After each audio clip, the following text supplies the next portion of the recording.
"There's no room for you at the reception, Dorothy," my daughter-in-law said with a smile that never reached her eyes.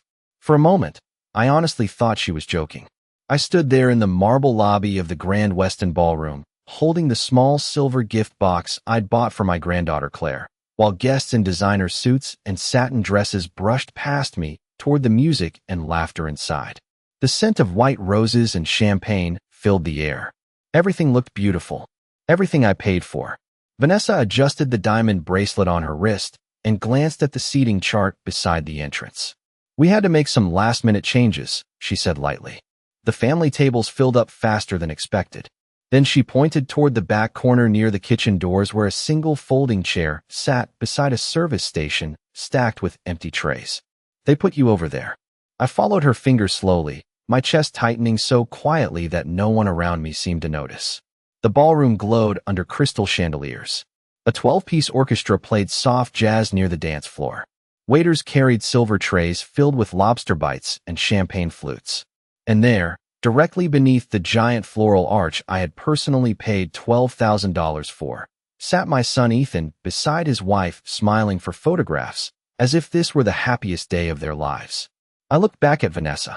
"There's no room for me at my family's table?" I asked softly. She gave a small shrug. Claire wanted a younger atmosphere for the reception. Younger atmosphere. I repeated those words silently in my head while her attention drifted past me toward another guest arriving in a sequined gown. 2 years earlier, after my husband Walter passed away from heart failure, I sold the last shares of his investment firm because Ethan told me Claire deserved the wedding of her dreams. "Dad would have wanted that," he said. I believed him. I paid for the ballroom, the catering, the orchestra, the honeymoon package in Napa Valley. Even the custom ice sculpture shaped like swans that slowly melted beside the dessert table tonight. I told myself family mattered more than money. I told myself generosity came back as love. But standing there beside the entrance while strangers walked into the celebration I funded, I suddenly felt like an unwanted guest at my own life. "Dorothy," the hostess said nervously behind the podium. "Should I show you to your seat?" Vanessa was already walking away before I answered. Ethan glanced in my direction from across the ballroom for exactly 1 second before turning back toward the photographer. Not one person called me over. Not one person noticed I was standing alone. I smiled politely at the hostess and followed her across the ballroom floor. My heels clicked softly against the polished marble while conversations lowered around me in tiny, uncomfortable waves. Some guests recognized me. I could see it in their eyes. A few even looked confused. But nobody said anything. When I reached the folding chair beside the kitchen doors, I noticed my place card immediately. The name Dorothy Whitmore had been handwritten quickly in blue ink on plain white cardstock, as though someone remembered me at the last possible second. I stared at it for a long moment before carefully placing my purse on the chair. Then I looked toward the family table again, just in time to hear Vanessa lift her champagne glass and say loudly, "Tonight is about the people who truly belong here." The orchestra continued playing as though nothing unusual had happened, but from my little table beside the kitchen doors, I could feel every glance drifting toward me before quickly turning away again. The folding chair wobbled slightly each time I shifted my weight. Behind me, the service doors swung open and closed while waiters rushed in and out carrying trays of steak, roasted asparagus, and glasses filled with sparkling champagne. Every few seconds, the sharp smell of industrial dishwasher soap floated through the air and mixed with the perfume of expensive flowers. I sat quietly with my purse folded in my lap and watched my family celebrate 20 feet away as if I had already disappeared from their lives. Claire looked beautiful in her satin wedding gown. I will give Vanessa that much. The girl had organized every detail carefully. Candlelight reflected off crystal centerpieces. Gold ribbons curled around the backs of every chair. Even the tiny handwritten menu cards matched the floral arrangements. I recognized all of it because I had approved every invoice myself. 3 months earlier, Vanessa sat across from me at a small cafe near my condo with tears in her eyes while explaining that Claire's wedding budget had fallen apart. "We are drowning, Dorothy," she whispered back then. "The venue alone costs more than Ethan expected." I remember stirring cream into my coffee while listening to her explain how Claire always dreamed of getting married at the Grand Weston Ballroom downtown. "It would break her heart to settle for something smaller," Vanessa said softly. She reached across the table and touched my hand. You are the only person who can save this wedding. Save this wedding. I replayed those words now while staring at the family table where Vanessa laughed loudly beside Ethan. At the time, I believed helping them would bring us closer together again. After Walter died, the family drifted apart in quiet little ways that were difficult to explain. Fewer phone calls, missed Sunday dinners. Holidays shortened because everyone suddenly had other plans. I kept telling myself that younger families were busy, that life changes, that loneliness was simply part of growing older. But sitting there beside the kitchen doors tonight, I started realizing something far more painful. Maybe I had not slowly drifted away from them. Maybe I had been carefully pushed. A waiter approached my table carrying a tray of champagne flutes. Would you like one, ma'am? He asked kindly. I smiled and shook my head. No, thank you. The truth was my stomach felt too tight to swallow anything.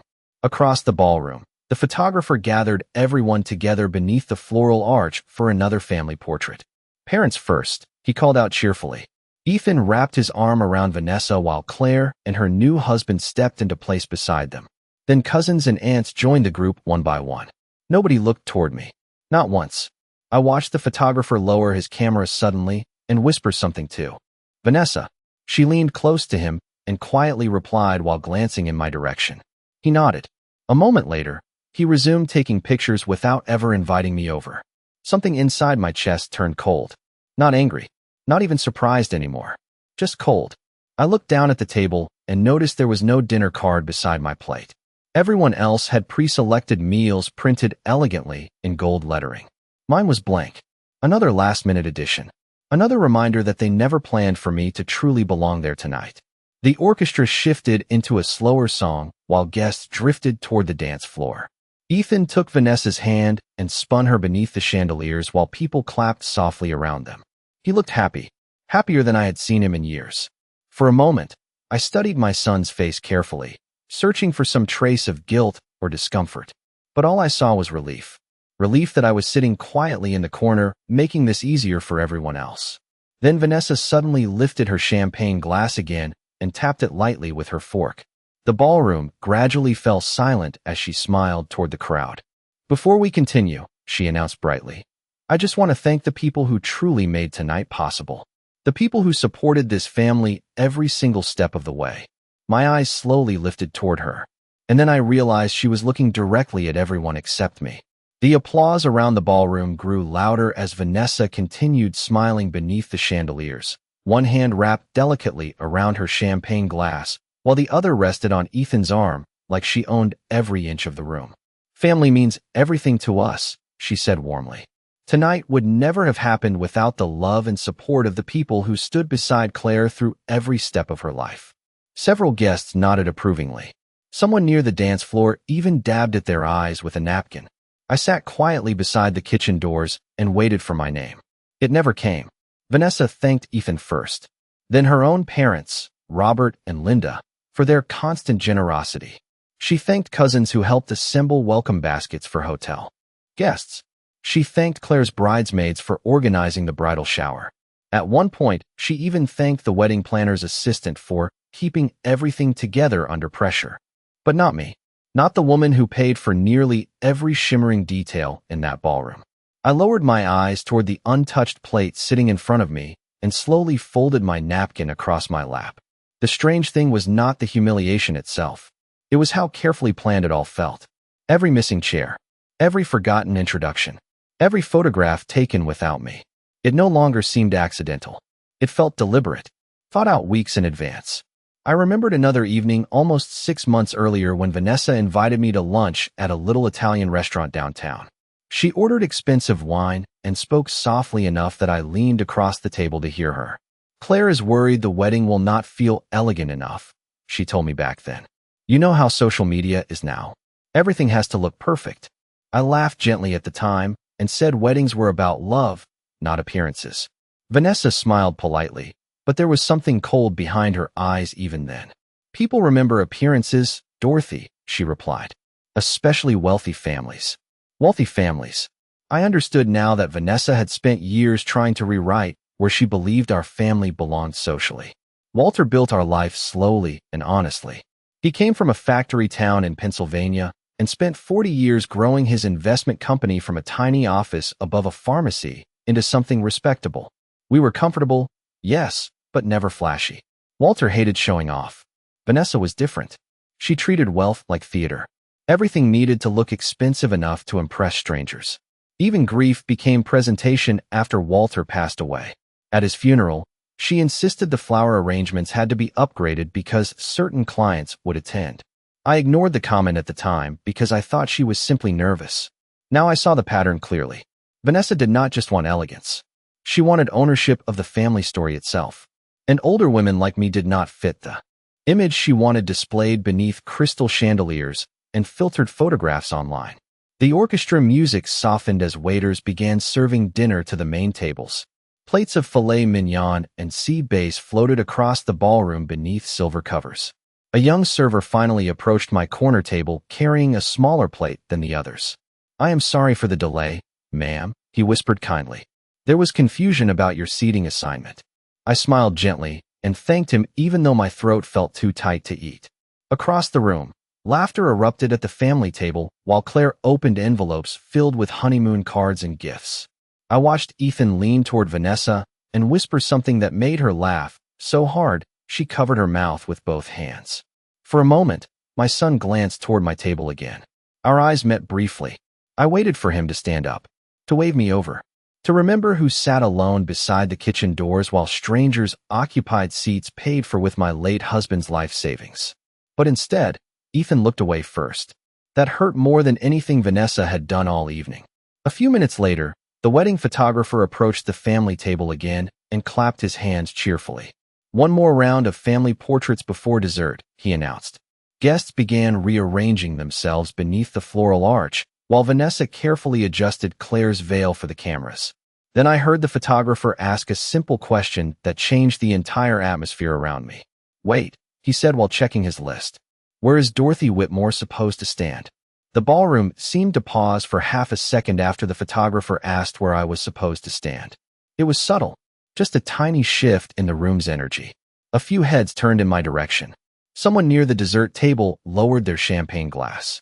Even the photographer himself looked uncomfortable as he scanned the crowd, holding his clipboard against his chest. Vanessa recovered first. She smiled smoothly and stepped closer to him, lowering her voice as though discussing something minor and unimportant. But in the sudden quiet near my corner table, I still heard every word clearly.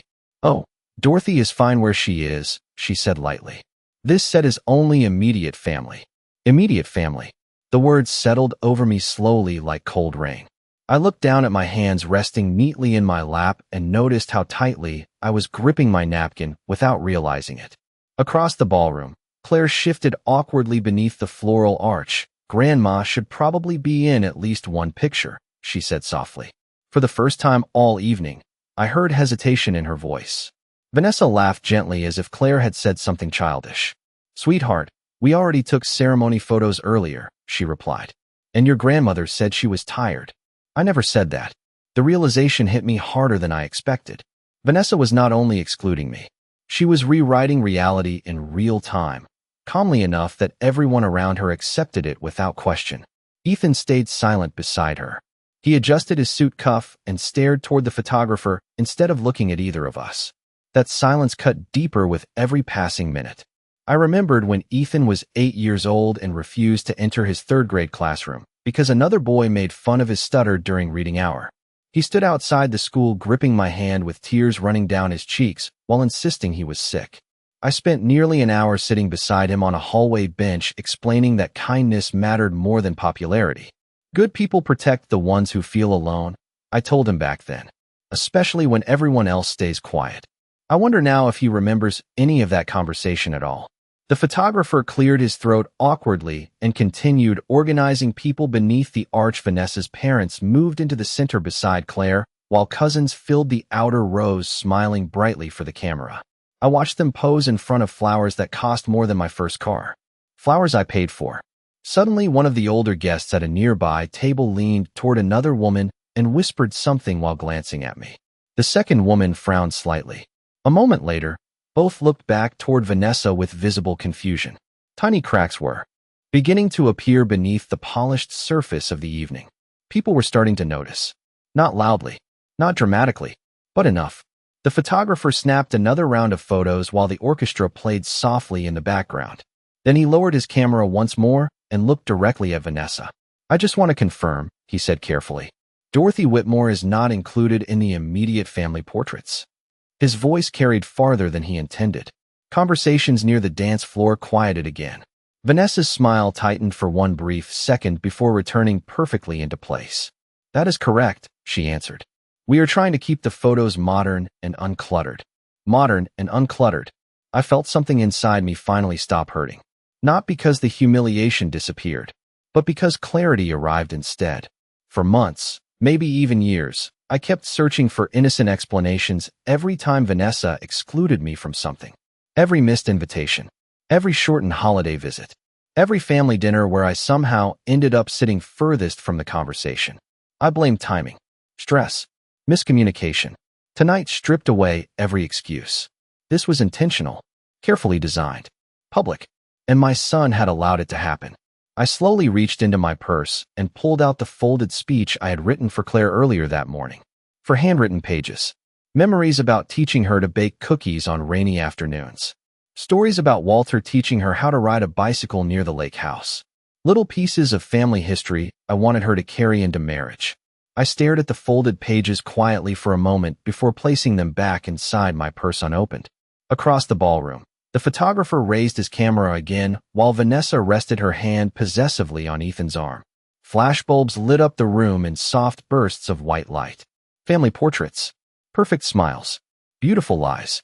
Then, just as the photographer prepared for another shot, the ballroom doors near the entrance opened and a tall gray-haired man stepped inside carrying a leather briefcase. The moment I saw Martin Hale standing beneath the chandeliers scanning the room for me, I knew the evening was about to change. Martin Hale had aged since Walter's funeral, but he still carried himself with the same calm confidence that once made clients trust him with fortunes and family secrets.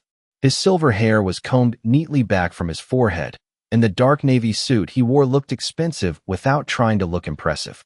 He paused just inside the ballroom doors, scanning the crowd beneath the chandeliers until his eyes finally found me sitting beside the kitchen entrance. The moment he noticed my table, his expression changed. Not dramatically, just enough for me to recognize concern settling quietly across his face. He walked toward me slowly while guests moved around him carrying cocktails and dessert plates. A few people greeted him politely as he passed, but Martin barely acknowledged them. "Dorothy," he said softly once he reached my table. "I have been looking everywhere for you." I forced a small smile. Apparently, I was difficult to place tonight. His eyes moved toward the folding chair, the blank dinner card beside my untouched plate, then toward the family table glowing beneath candlelight across the ballroom. Martin had known Walter for nearly 30 years. He understood silence better than most people. He pulled out the empty chair beside me and sat down carefully.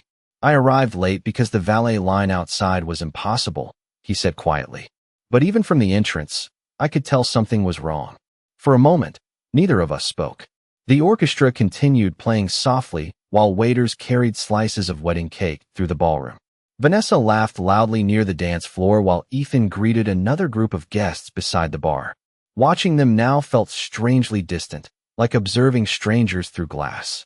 Martin loosened his tie slightly and lowered his voice. "Did they really seat you back here?" he asked. I looked down at my folded hands before answering. Vanessa said there was not enough room at the family tables. Martin stared at me for several long seconds without speaking. Then he slowly turned toward the ballroom again. "This reception cost a small fortune," he murmured. "Walter would never have allowed this." Hearing Walter's name nearly broke something inside me. My husband had been gone for 2 years, but there were still moments when I expected him to walk into a room carrying that old leather coat he refused to replace, no matter how wealthy we became. Walter noticed everything, especially cruelty disguised as politeness. If he were alive tonight, Vanessa would never have dared treat me this way in public. Martin reached down beside his chair and lifted the leather briefcase he carried. "I actually came tonight because there was something I needed to give you," he said carefully. "I was planning to wait until after the honeymoon, but now I am reconsidering the timing." I looked at him quietly while he opened the brass clasps on the case. Inside sat several neatly organized folders along with a thick ivory envelope I recognized immediately. Walter's handwriting covered the front in dark blue ink. For Dorothy. Private. My chest tightened. Walter left additional instructions before he passed, Martin explained softly. Most of the estate was straightforward, but there were certain conditions connected to the Whitmore family trust that he asked me to hold unless specific circumstances arose.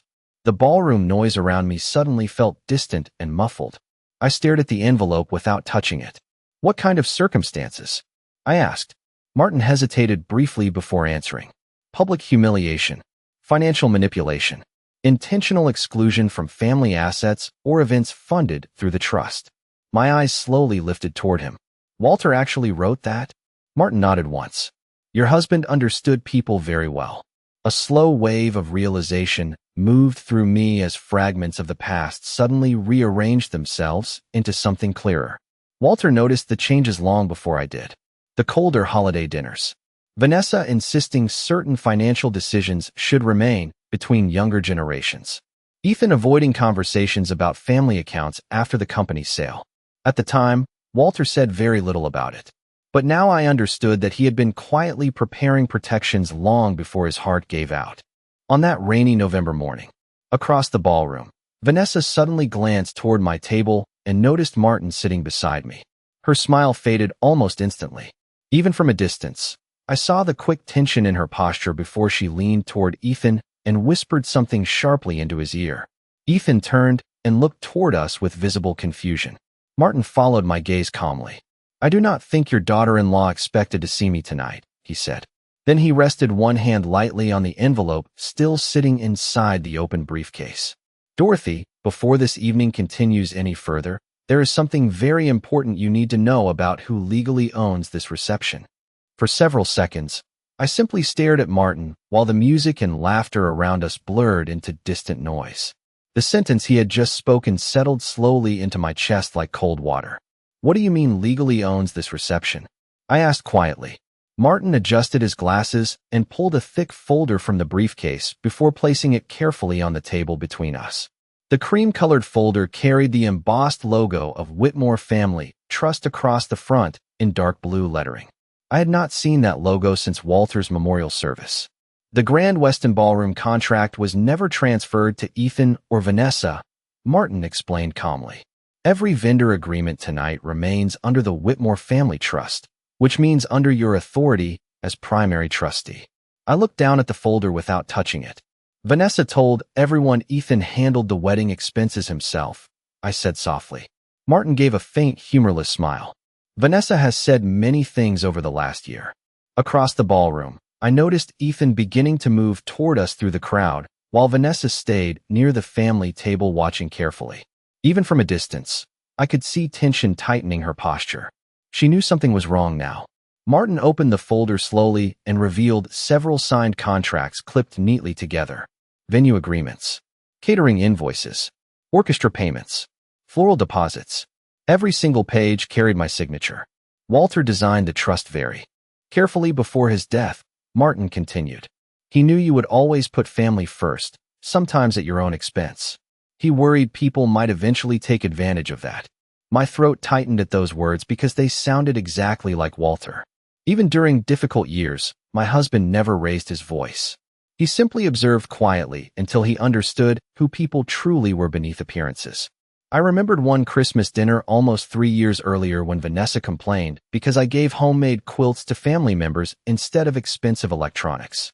After everyone left that night, Walter sat beside me in the kitchen while I wrapped leftovers in foil containers. Some people mistake kindness for weakness, Dorothy, he told me gently. Be careful who gets comfortable spending your generosity. At the time, I defended her immediately. I said Vanessa was young, ambitious, trying to fit into a successful family. Walter never argued with me. He simply kissed my forehead and changed the subject. Now I understood why he created protections inside the trust without fully explaining them to me. Martin slid one final document from the folder and rested his finger beside a highlighted paragraph halfway down the page. Clause 17, he said quietly. In the event the acting trustee experiences public humiliation, exclusion, or financial exploitation during any trust-funded family event. The trustee reserves immediate authority to suspend or revoke all active distributions connected to that event. I read the sentence twice before looking back up at him. Suspend distributions? I repeated. Meaning what exactly? Martin's expression remained calm. Meaning if you choose to exercise your authority tonight, every remaining payment connected to this reception stops immediately. A strange stillness settled over me then. Not excitement, not revenge, just clarity. Around us, crystal glasses clinked softly while guests laughed beneath candlelight, completely unaware of the fragile foundation beneath the evening. The open bar, the dessert station, the live orchestra scheduled until midnight. Even the luxury shuttle buses waiting outside for hotel guests. All of it depended on trust authorization that still legally belonged to me. Ethan finally reached our table, looking visibly unsettled. "Mom," he said quickly. "Martin, I did not know you were coming tonight." His eyes dropped toward the open folder between us. "What is going on?" Before I could answer, Vanessa appeared beside him wearing the same polished smile she had worn all evening, though now I noticed tension hiding beneath it. "Dorothy," she said sweetly. "There you are. We have been looking all over for you." I almost admired the performance. Almost. Martin closed the folder slowly but did not remove his hand from it. Vanessa glanced toward him briefly before speaking again. "I hope there has not been some misunderstanding about the seating arrangements," she continued lightly. "Weddings become chaotic and things slip through the cracks. Slip through the cracks. Family portraits without me. No seat at the family table. No dinner card. No mention during speeches." I looked at her calmly and realized something surprising. The pain was beginning to fade. In its place came something colder and steadier. Acceptance. Ethan shifted awkwardly beside his wife. "Mom, if you felt uncomfortable tonight, we can fix this," he said quickly. I studied my son's face for several long seconds before answering. "You already saw what happened," I said quietly. "You just decided it was easier to stay silent." Ethan opened his mouth, but no words came out. Around us, the orchestra shifted into another soft melody while waiters prepared trays of champagne for the final toast of the evening. Martin looked toward me carefully. Then in a calm voice barely above a whisper, he asked the question that changed everything. "Dorothy, would you like me to begin suspending the trust distributions now?" For a long moment, I did not answer Martin's question. I simply sat there listening to the soft music drifting beneath the chandeliers while Ethan and Vanessa stood across from me waiting for my reaction. Around us, guests continued laughing and sipping champagne, completely unaware that the entire evening rested on a decision only I could make. Ethan looked nervous now. Truly, nervous. Not embarrassed for me. Not ashamed of what happened. Nervous about consequences. Vanessa, however, still carried herself with practiced composure. She folded her hands lightly in front of her designer gown and gave me the same polished smile she used whenever she wanted control of a room. "Dorothy," she said gently, "surely we do not need to create unnecessary tension tonight." Unnecessary tension. I almost smiled at the phrase. It fascinated me how people could erase another person publicly and still describe the discomfort afterward as inconvenient drama rather than cruelty. Martin remained silent beside me, his hand resting calmly on the closed folder. He did not pressure me. He simply waited. Ethan stepped closer to the table and lowered his voice. "Mom, if this is about the seating arrangement, we can move things around right now." I looked up at him carefully. "Can you?" I asked quietly. Ethan hesitated. That tiny pause told me everything. Because we both knew this was never really about chairs or photographs or dinner cards. Those were only symptoms. The truth sat much deeper beneath the surface. Vanessa touched Ethan's arm lightly before turning back toward me. "Claire worked very hard planning this evening," she said. "I would hate for her memories to be overshadowed by misunderstandings." There it was again. Misunderstandings. Such a clean word for calculated humiliation. I slowly rose from my chair for the first time in nearly an hour. The movement immediately changed the energy around us. Conversations nearby softened as several guests glanced in our direction. I smoothed the front of my navy blue dress and picked up my small silver clutch purse carefully. Then I looked directly at Vanessa. "You are right," I said calmly. "Claire deserves a beautiful evening." Relief flickered briefly across Ethan's face. Vanessa smiled wider, assuming she had regained control. Then I continued speaking. which is why I find it unfortunate that her wedding became the setting for something so ugly. Vanessa's smile froze almost imperceptibly. Ethan stared at me silently. I had spent years avoiding scenes, avoiding conflict, swallowing hurt feelings to preserve peace inside the family. But standing there beneath those chandeliers tonight, something inside me finally settled into place. Walter used to say silence only works when both people still have respect for each other. Otherwise, silence becomes permission. I understood that now. I turned toward Martin. Please explain the situation to the venue manager, I said softly.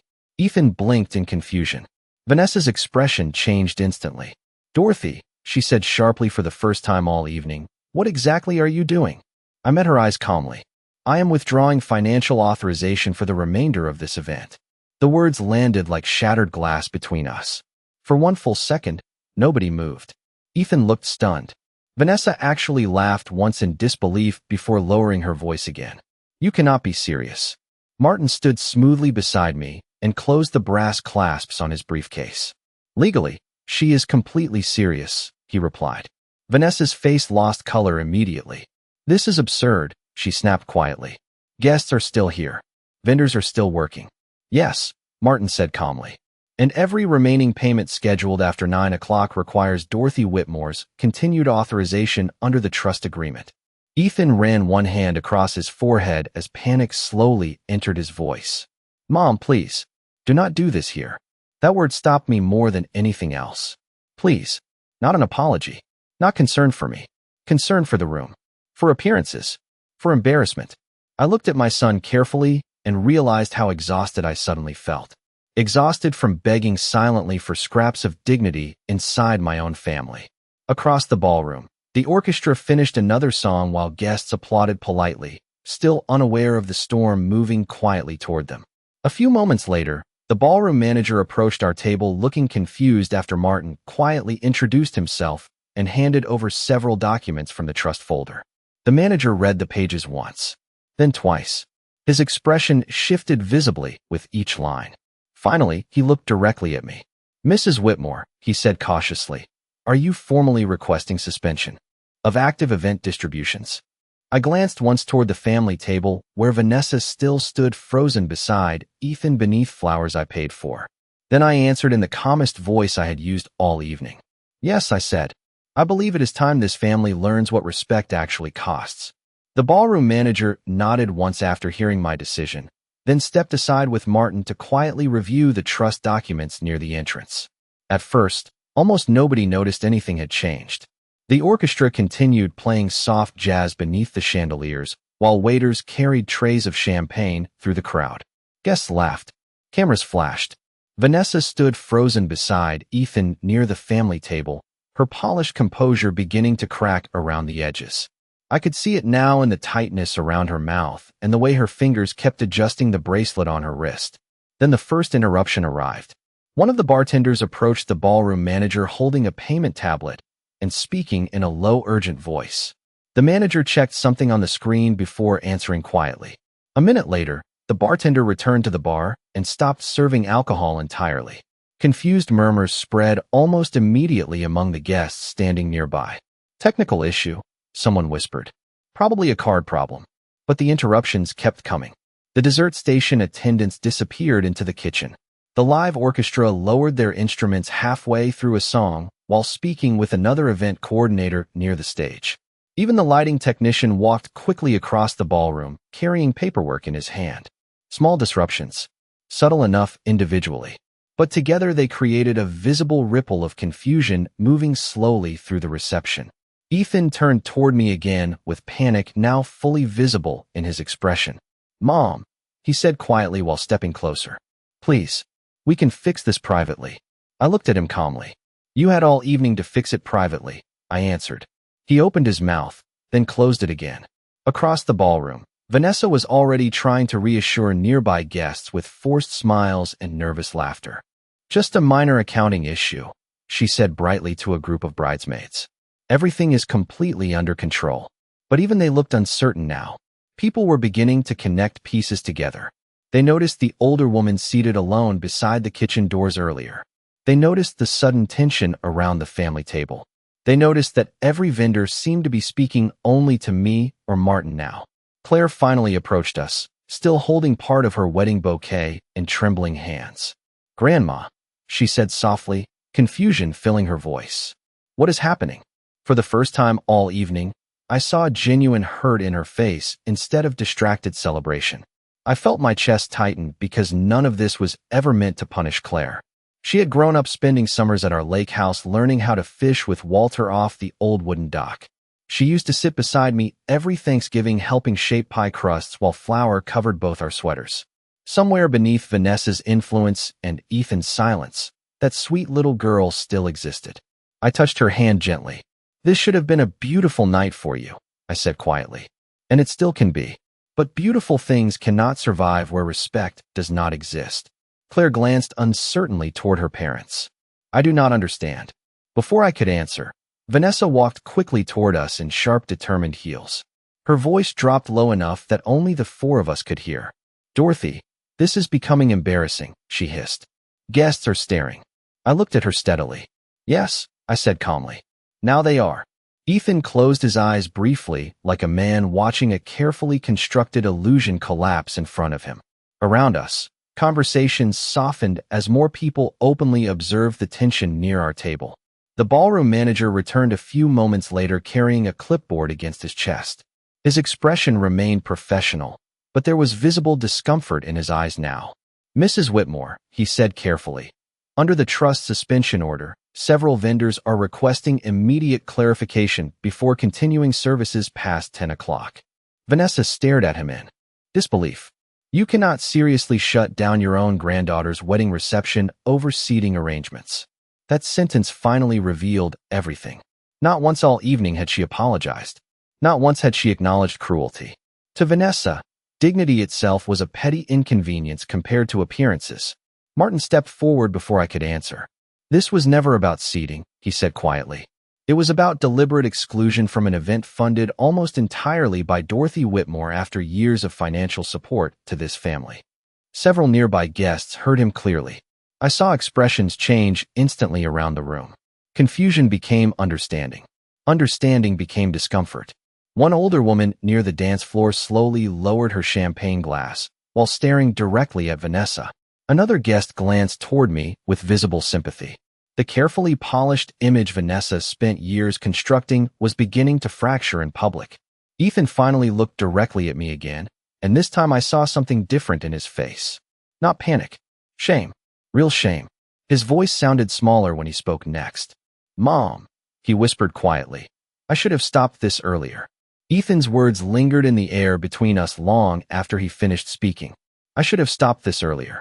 For the first time all evening, my son sounded less like a frightened husband trying to save appearances and more like the little boy who once cried outside his classroom because he knew what cruelty felt like. But some realizations arrived too late to undo the damage already done. Around us, the ballroom had changed completely. The orchestra no longer played. Guests stood in small, uneasy groups whispering quietly, while waiters waited near the kitchen entrance holding untouched trays. The chandeliers still glowed warmly overhead, but the illusion of perfection had cracked beyond repair. Vanessa remained perfectly still beside the family table, though her expression had hardened into something colder now. She understood the room was no longer under her control. People were watching her differently, not admiringly, carefully, the way people observe someone after. Finally seeing the truth beneath polished manners. Claire wiped at her eyes softly while staring between her parents and me. "Grandma," she whispered, "why did nobody tell me any of this?" Her voice carried genuine heartbreak now. I reached for her hand gently. Because sometimes families become so focused on avoiding discomfort that they stop protecting the person being hurt. Claire lowered her eyes immediately. Deep down, she already knew it was true. Martin quietly stepped aside to speak with the ballroom manager once more while several vendors began packing equipment near the stage. The open bar had fully closed now, and guests were slowly collecting coats and purses despite the evening ending nearly 2 hours earlier than scheduled. Nobody wanted to say the real reason aloud, but everyone understood. This wedding reception had not collapsed because of money. It collapsed because respect disappeared first. Vanessa finally stepped toward me again, her heels clicking sharply against the marble floor. I hope you are satisfied, she said in a low, controlled voice. Claire will remember this for the rest of her life. I studied her face carefully. Even now, standing inside the ruins of her carefully staged evening, she still could not acknowledge what she had done. To Vanessa, humiliation only mattered when it happened to her. So will I answered quietly. For one brief second, anger flashed openly across her expression before she smoothed it away again beneath another polished smile. You always wanted Ethan to yourself, she said softly enough that only I could hear. You never accepted that he built a new family. The accusation would have wounded me once. Tonight, it only made me tired. No, Vanessa, I replied calmly. I accepted that families grow. What I never accepted was being erased to make room for your version of one. Ethan looked down at the floor after hearing those words. The silence that followed felt heavier than shouting ever could. Across the ballroom, several guests quietly approached me one by one before leaving. An older couple thanked me for helping pay for such a beautiful ceremony despite everything that happened afterward. One woman squeezed my hand gently and whispered, "You deserved better tonight." I thanked them politely, but strangely, I no longer needed validation from strangers. Something inside me had already settled into peace. I spent too many years shrinking myself to keep harmony alive inside relationships that no longer valued me. Tonight forced me to stop doing that. Martin returned a few moments later carrying my coat over one arm. The car is waiting outside whenever you are ready, he said softly. I nodded once and slipped my arms into the coat Walter bought me during our trip to Chicago nearly 15 years earlier. The wool still carried the faint scent of cedar from my closet at home. As I adjusted the collar, I glanced around the ballroom one final time. Candlelight flickered across half-empty tables covered in expensive flowers. Champagne glasses stood abandoned beside untouched slices of wedding cake. Staff members quietly folded linens while guests drifted silently toward the exits. It struck me then how quickly appearances disappear once truth enters a room. Claire suddenly rushed forward and wrapped her arms carefully around me. I am sorry, Grandma, she whispered through tears. I closed my eyes briefly and held her close. Do not spend your marriage learning silence from the wrong people, I told her gently. Love should never require someone else to become invisible. When I finally pulled away, Ethan looked as though he wanted to say something more. Maybe an apology, maybe an explanation. But some moments passed too far beyond words. I simply touched his cheek lightly the same way I used to when he was small, then turned toward the ballroom doors beside Martin. As we walked across the marble floor, conversations stopped around us one by one until the entire room fell quiet. Nobody moved out of obligation. They moved because they finally understood who had truly been carrying that family all along. I did not look back at Vanessa standing alone beneath the chandeliers. I did not need to. Some people spend their entire lives chasing beautiful appearances only to discover too late that elegance without kindness eventually leaves a person standing alone in a room full of strangers.